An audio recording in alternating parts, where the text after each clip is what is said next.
It's now 12 minutes to 10 o'clock, and I've got a lovely letter here. This is probably libelous, but I'll read it out nevertheless. Tony, please telephone my work colleague, John Boland. Well, we've tried, but you keep getting engaged, Tone. He's 35. John is one of my assistants on the commercial team for one of the big banks. He lives in Harborne, he's single, and always on the lookout for talent in the Birmingham nightclubs. He says he's a meticulous fusspot. Right. His house is meticulously tidy, but he's very conscious of his age, and he tells all the girls he's 31. He also buys very expensive suits, hopefully to impress, but oh, no way. But tell him, please, to buy some new toys, because he's only got a couple, and they are... Right. Drives a BMW, yes, and his party trick, now listen to this, after a few drinks, he's doing a backflip, usually in the pub full of people, and he's also very tight with his money. Now, is that nice? Now then, if you're wondering, John, who has stitched you up, Andy Rose, yes, in case you haven't guessed it already, has dropped me a line and has really torn your character to shreds. But then, of course, with a little help from Butler. But can I say this to you, John? We all wish you a very happy birthday. Hope you have a cracking day, my boy, and take no notice of the knockers. You do your own thing. If you can only afford a couple of ties working for one of the big banks, why don't you ask for a loan? At preferential rates, of course. Maybe this Andy Ross fella will give you a little bit of help, all right? Don't say we didn't mention it.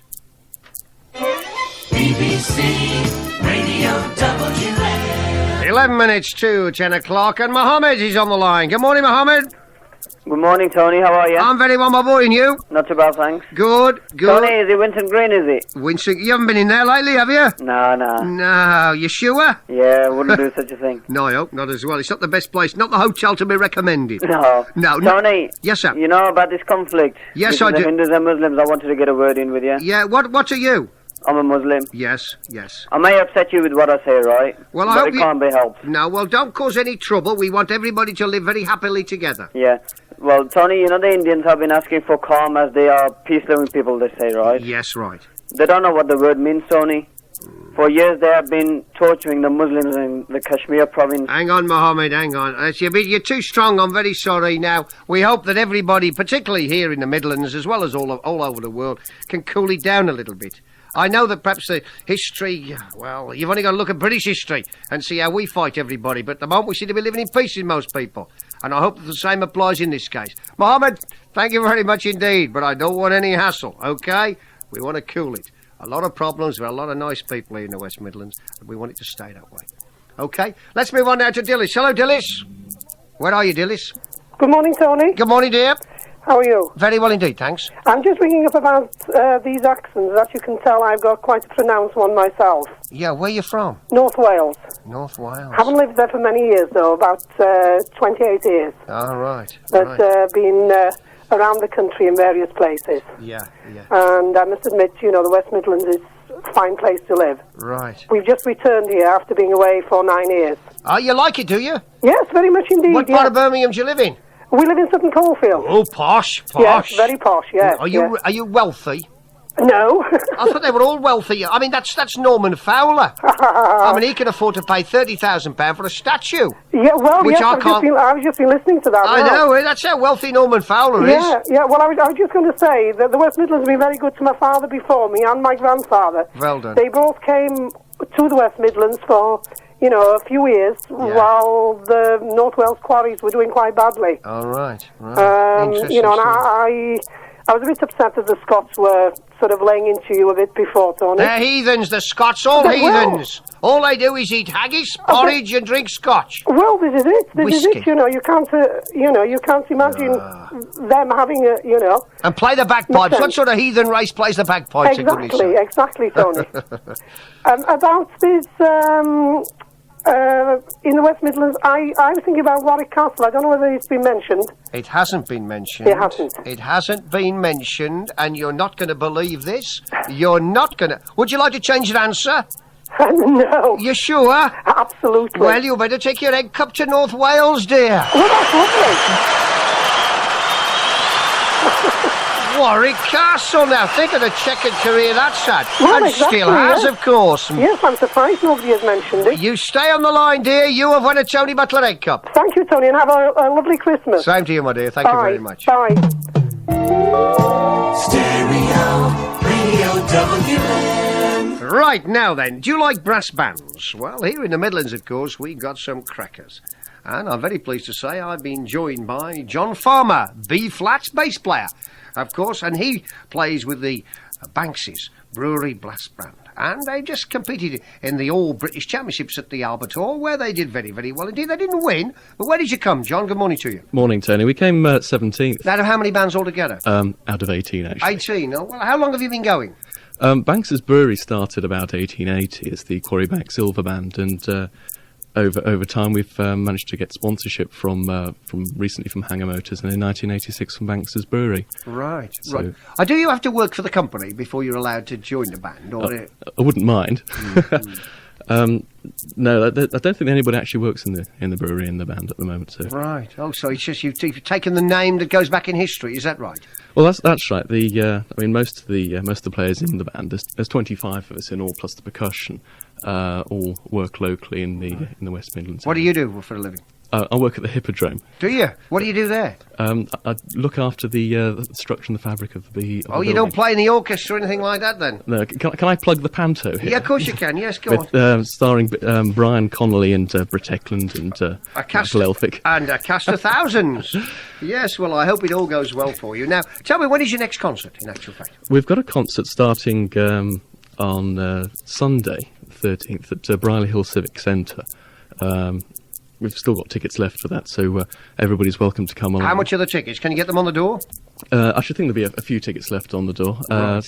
starting at about £2.50. £2.50 upwards. What? It should be cracking. Now, how long have you, in fact, been playing, been a bass player? Well, I started about 10 years ago in school, so I've been working my way through the You've band. carried it on since then.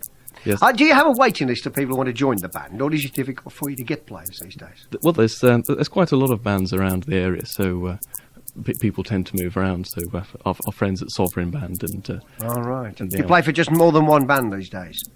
No, I've always played for Banks's Brewery at this level, so it's.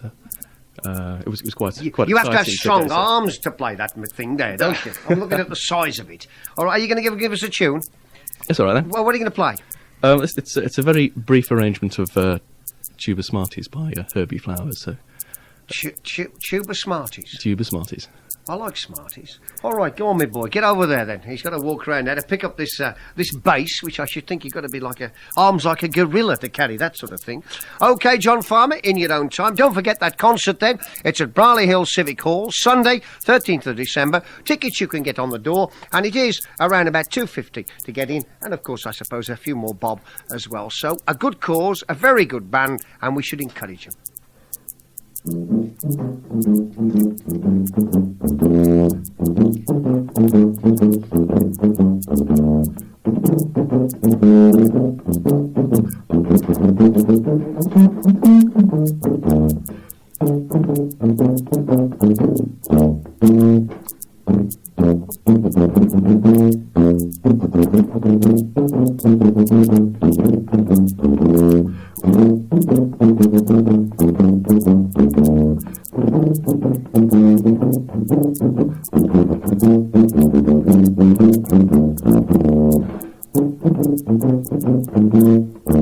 There we are, John Farmer, B-flat bass player with Branks's Brewery Brass Band, who'll be in action at Brierley Hill Civic Hall on Sunday, and 13th of December this Sunday. Tickets on the door, £2.50 after that. OK?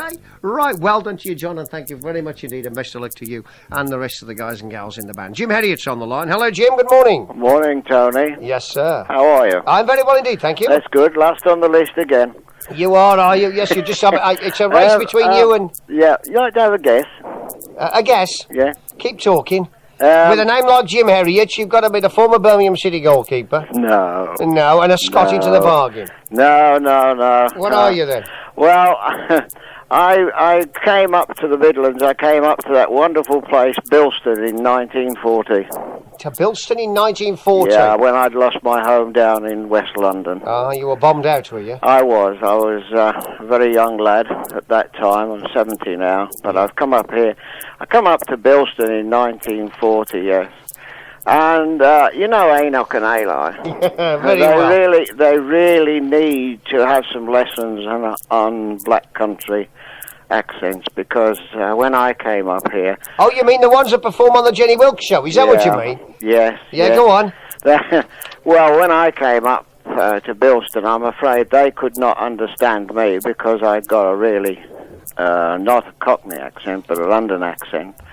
And I couldn't understand them because everybody who I met used to say, "Morning, how am you? Oh, you're all right then?" Yeah, I know. But, of course, I can't do it anything like they did it. Jim, you're not doing a bad job, my boy. I'm going to have to put you on your bike. I'm very sorry. Yes, that's all right. Fair enough. It's good to talk to you. You haven't got a black country accent yet, but keep working on it. Well, I've worked all around the country, Yorkshire, Basildon, down in Essex, worked for most of the big companies, you see. Right.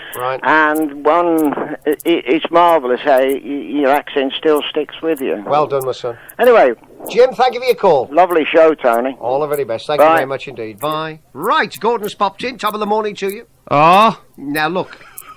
I know where you live. I've seen you down the canal. only just, mate. Only just. Looking for that coal in that barge. It's hard to Stop believe. sniffing on the radio. People Let's say to have me, a bit "Where were you born?" I say, "Lancashire." They say, "Well, you've lost your accent." I said, "We were 3 when we left." You can't even talk now, can you? I've lived in the Midlands for 41 years. Have you? You know, you can tell. You never got it. You got. But the funny thing is, I haven't got an accent. No, you really. haven't, But no. when I go down to my posh friends down in, say, Bournemouth or Brighton, they all start saying, "Oh, crossroads, idiot."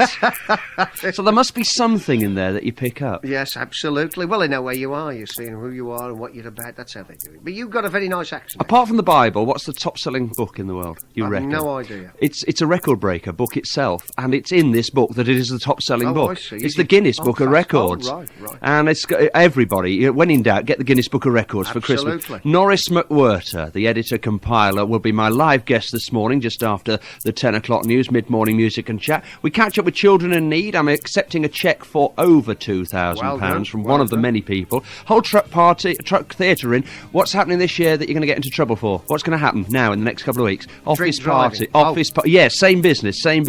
Member of the cast joins us, and our very own Woody. Roy Wood will be live to tell us about his special concert coming up at the Rep. It's all part of mid-morning music and chat, lots of giveaways and the business. All right, ciao. Okay, kid, thank you very much indeed. Well, I'm very sorry we haven't been able to take all the calls on accents this morning, but I'm sure we can pick it up another day, if you see what I mean. Gordon upcoming in 5 minutes' time. And can I say once again, thank you very much indeed for tuning into the Tony Butler Breakfast Show this morning.